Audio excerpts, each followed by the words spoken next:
வட மாநிலத்தவர்களை வசைபாடும் திமுகவினரின் வன்மம் கக்கும் அரசியலைத்தான் பிரதமர் மோடி சுட்டிக்காட்டியதாக தமிழக பாஜக தலைவர் நயினார் நாகேந்திரன் தெரிவித்துள்ளார்.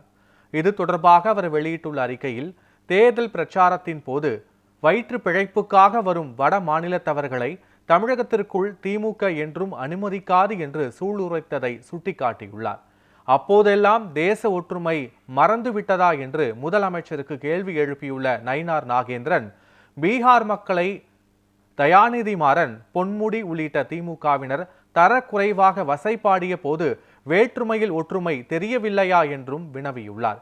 இப்படி திமுகவினர் அனுதினமும் பீகார் மக்களை பொதுவெளியில் வசைபாடி அவமதிக்கும் உண்மையைத்தான் பிரதமர் மோடி சுட்டிக்காட்டியதாக நயினார் நாகேந்திரன் தெரிவித்துள்ளார்.